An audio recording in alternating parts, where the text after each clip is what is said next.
Right guys, in this video we're going to be talking about my Xi'an copper recycling machine. Basically, this beast has a really large electric motor. It's about a 4 kilowatt electric motor on a set of shears. Let's get a light for you.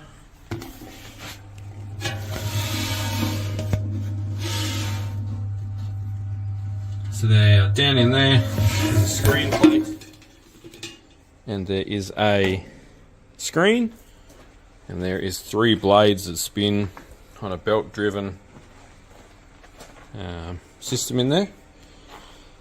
That screen's got about a 2mm mesh in it. It's all very heavy duty looking, kind of just like your crushing equipment that you'd find in a quarry. You put cable in the front, plastic granules like this fall out the back, with only the odd speck of copper in them. And beautiful clean copper granules fall out the front.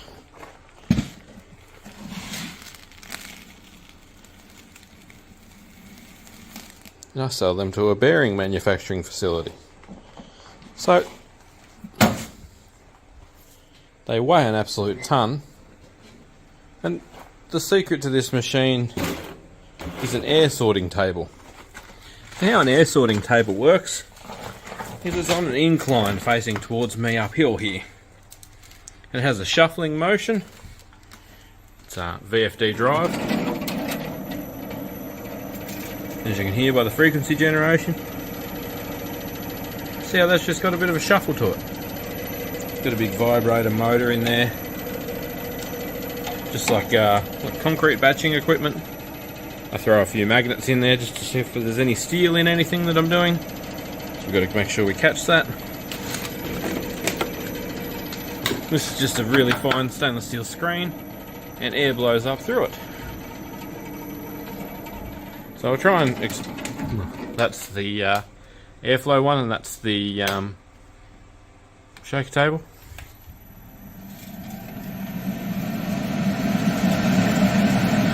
There's quite a bit of airflow, as you can hear. We're not going to obviously be able to hear much in the way of commentary when I run the machine. It is loud. I do wear hearing protection for it.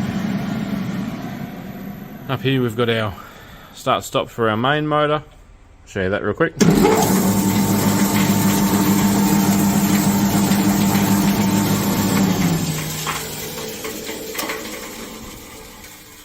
So as you see, that's a substantial electric motor, and then we've got another blower.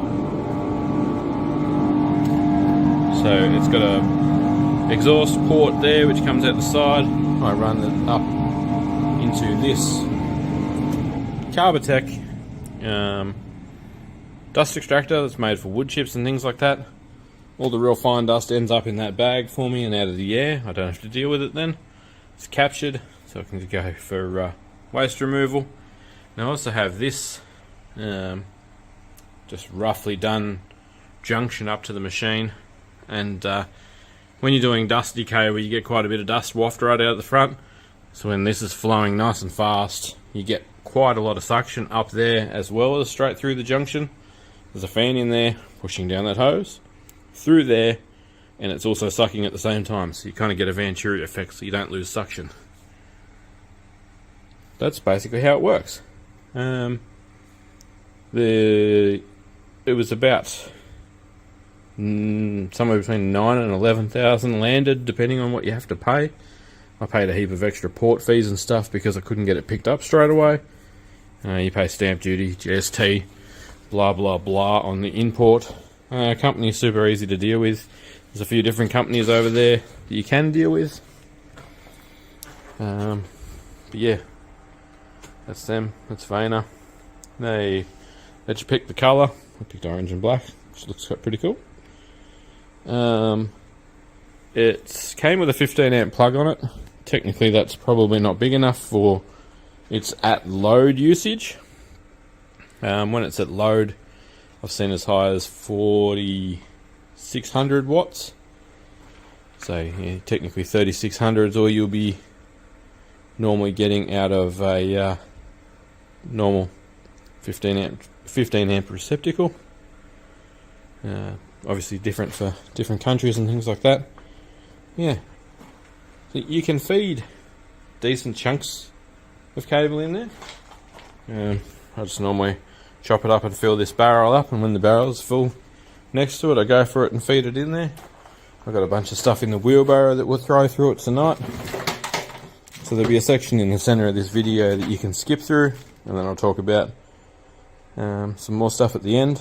It can do data cable. Now data cable has a bit of cord in it as well, but there's a lot of copper in data cable because it's solid little conductors in there. It's a bit of 6mm house cable. So we use this stuff in Australia. This is called thermoplastic, TPS.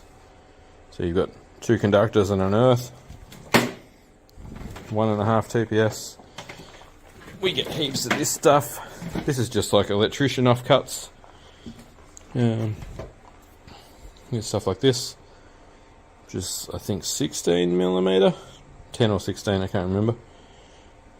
We get heaps of this electrical offcuts from my electrician friends. Lots of this 4-core stuff.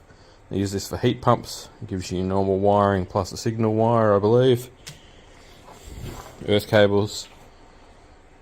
But you can put essentially anything that will smash up in it cable wise, and it'll eat it up and away you go.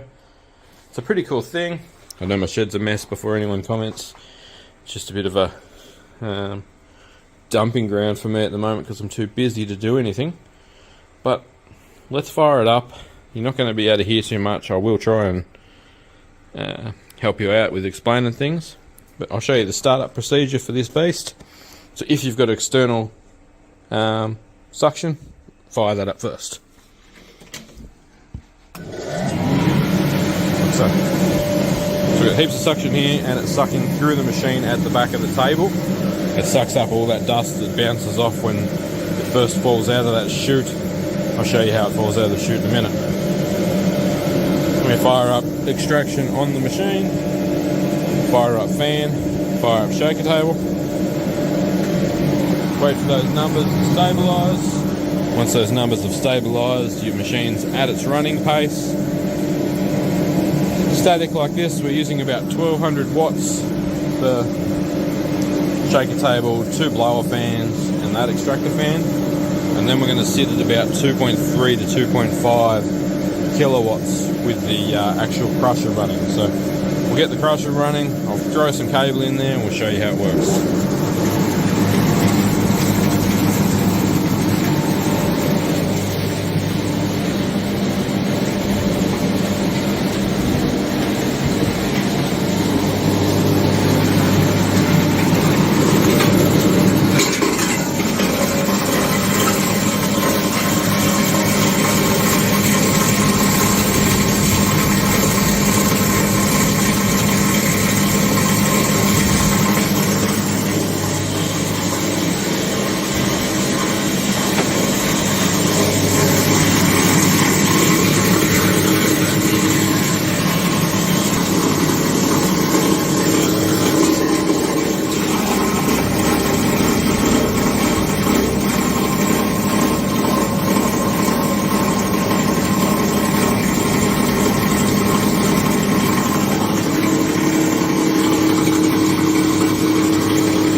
tend to like to fold an end in half, like so. It tends to bite really well when the blade comes around. Grabs hold of it nicely.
Okay.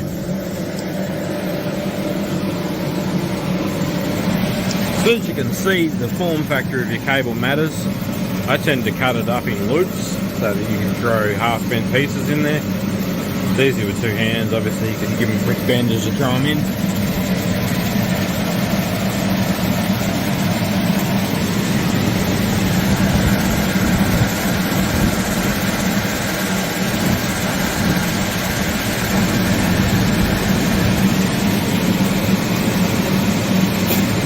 So I'm already at break even with this machine.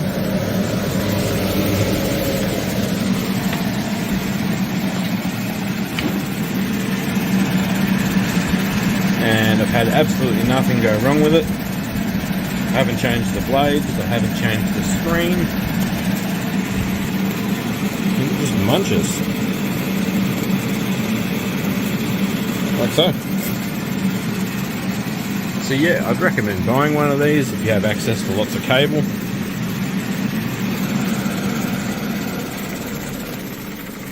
You want to shut the blower and the shaker off relatively quickly together. Yeah, if you've got access to a good quantity of cable or you're looking for a side hustle, this is it. You need a good power supply. As I said, it uses some power. You need probably realistically to be able to hit that 5,000 watt mark.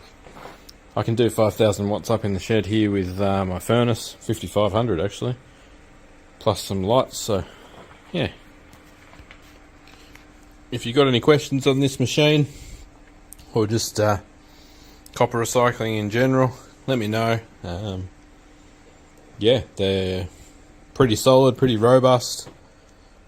They've got greasable points on their bearings. I did make a video of me opening the top up. There's lots of videos online of the guys that make these, showing them off, doing little tests with them. So yeah, there's plenty of info out there about them. If you want to know more, let me know, and I can make videos about specific parts of the machine and all that kind of stuff. But yeah, it's a good piece of gear. You need to find someone who will buy your granules. I'm selling them directly to someone who's manufacturing things with them. If you go to most scrapyards, they'll be a bit confused as to what you've got and that kind of stuff. You're going to have to keep all the metal out, or the tinned copper out.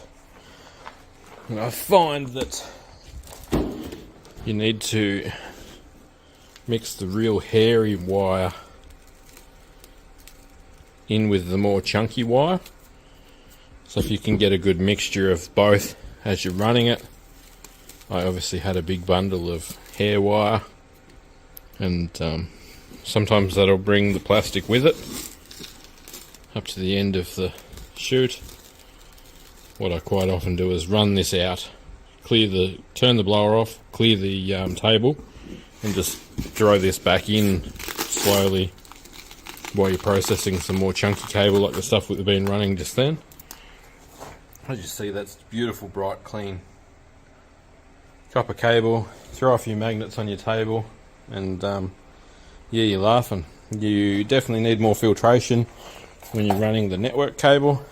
Yeah, as I said, there's that braided cord in there, but you can't strip that and make money any other way than using a machine like this. I have got a cable stripper. Obviously it's no good for probably anything. You can do 2.5 mil TPS. I've done it. This horrible stuff, I've done it. You cut the end, you peel it out, you strip it. If you've got all the time in the world, you can do that. Or you can do that until you can afford one of these. If you can afford one of these, I recommend you go and buy one. Failing that, sell me your cable. I'll give you a better rate than the scrapyard does, because I'm selling to the next person who produces, not just selling to another scrapyard. Thanks heaps for watching. It's my vein of CO2. Any questions, drop them down in the comments below. Thanks for watching. I appreciate you all. I'll catch you on the next video.